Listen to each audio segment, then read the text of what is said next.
Okay, today we are talking about how you can overcome your weaknesses and how you can turn your weaknesses to become your strength.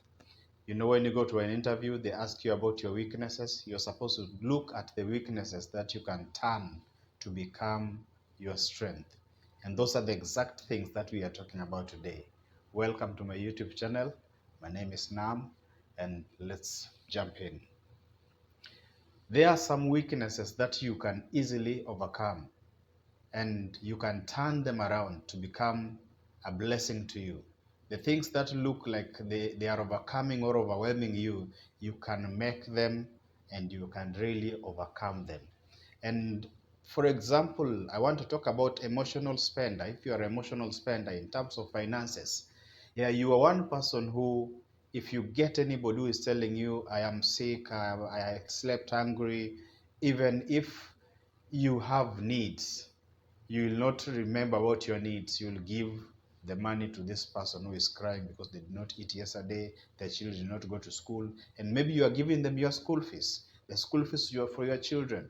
So I call you emotional spender because you do not plan, you do not have your priorities right. And so how to overcome this weakness is simply when somebody asks you for assistance, for example, before you act, because usually you know yourself that you act emotionally.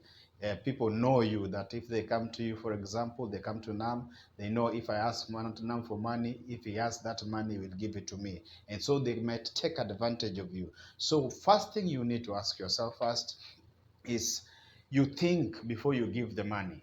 And then you ask yourself, have I paid my bills? Have I paid my school fees for my children? Have I been able to buy the groceries or the food for the whole month? And from this, you'll be able to spend wisely. We are trying to look on a way on how you can overcome this feeling of giving people and even remembering and forgetting to remember yourself. You see, people pay every other person and they forget to pay themselves. Those are emotional spenders. They go to a supermarket, and even if they do not want anything, and so the guy in the supermarket tells them, oh, this is very good, and they just buy it because they want to please the one who is selling. So you find this lady, this woman, this man has got so many things at home that they are not using. Why? Because they bought it, not because they wanted it, but they bought it because they were convinced to buy them. Yeah. So they are being led by their emotions. So the only way you can overcome that is by thinking first before you spend, before you give money out. Look at the priorities and put the monies that are required to bear they are supposed to be. Secondly, we have in relationships, we have dominant or submissive lover. For example, if you are a woman, for example, and you are a dominant lover, you need to ask yourself that if I am with my man and the people come around and they see me, I'm the one who is making the shots. Will it look good? It might be comfortable with it, yes. But when people look around and see the way you are commanding around, with the way you are giving the orders around, will it go well with you? Will people judge you harshly or judge you nicely? Your husband can be comfortable with it, but you need to ask yourself, because even when you have boys and the boys have been raised up with a dominant lover who is a woman, then in their lives they will become submissive like their father. And so you are raising boys who are sissy boys, the boys who looks like women, who behave like women.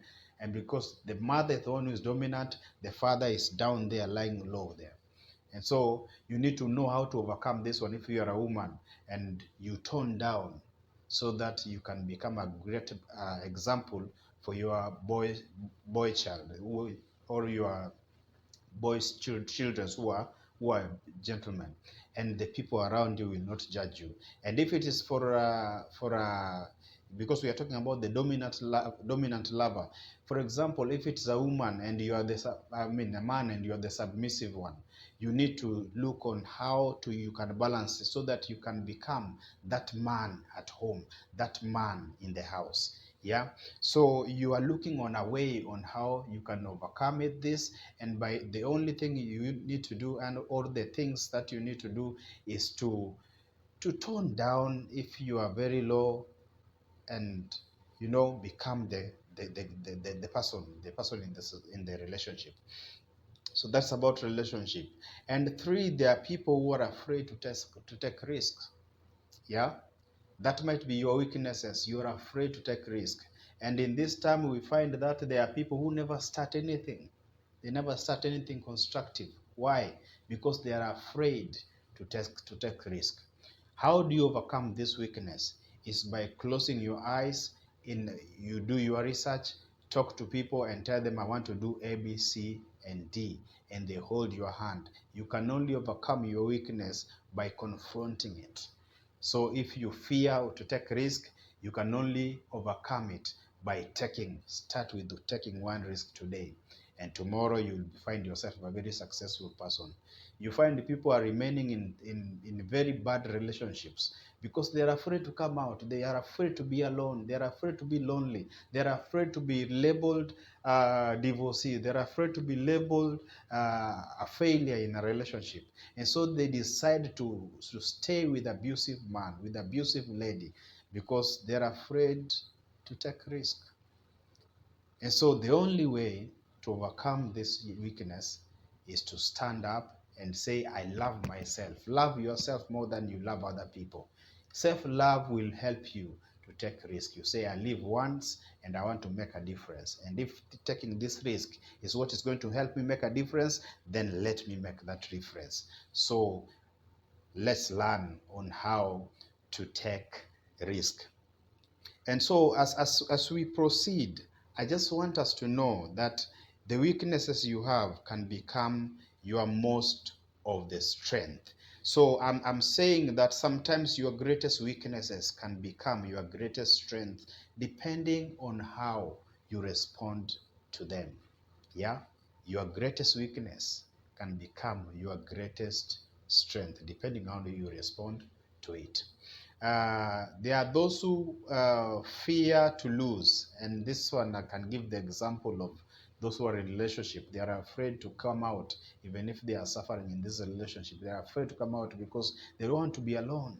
Yeah, they are fearing to lose, so they don't want to start a business. Yeah, you have 1 million somewhere and somebody has told you that tunaweza anza kazi ya mitumba, we can sell second hand clothes and you can use 100,000, and you are afraid. You want your money to be comfortable in the bank. Yeah, so you are afraid to take risk. But trust you me, those who take risks are the one who become successful. You can fail 10 times, but the 11th time will become a turnaround to you, and you are able to make it, and you are able to make a difference in your world. And so where are you? Use your weaknesses. If you are afraid to lose, start today. Say, I will lose one, I will lose twice, but I will lose until I get it right. Yeah. The fourth one, yes, the fourth one is fear to go out to look for a job. Let's say, for example, you are jobless and you are one of the people who believes in online application, and you've applied for these jobs again and again and again, and there's no response that is coming through, and you are wondering what is happening. Are these people not able to see my applications? Why are they not responding? Why are they not calling me for an interview? And so you're asking yourself so many questions, and you are afraid to go out. The only way to overcome that fear is one day wear your suit, wear your clothes, nice clothes, and carry your CVs, go knock into the offices and tell them, can I see the manager? When you find the manager, tell them my name is so and so, and this is what I'm looking for. I've been applying in your company, I've not been able to get some feedback, and I saw you have some opportunities. I've come to bring my CV, and you can try me. I can even give myself 1 week to work for you. You see how hardworking I am and how determined I am, and I know I can make a difference in this company. That one can become your blessing. And when you overcome that weakness of coming out of the house to go and look for a job, that's when you're going to get that job. You can overcome your weaknesses. So what I'm asking you today, are your weaknesses overcoming, are your weaknesses making you to lose or to gain? Because we have said your weakness can become your greatest of strengths. Thank you very much for watching in. If this video was helpful, please subscribe, comment, and share with other friends. Kindly, please, let's subscribe and let's comment so that we can be able to encourage each other. Tell me, what is your weakness? What are those things that are pressing you down so much that you are afraid to talk about? Talk about them. They are saying problem shared is half solved. See you in the next video. God bless you.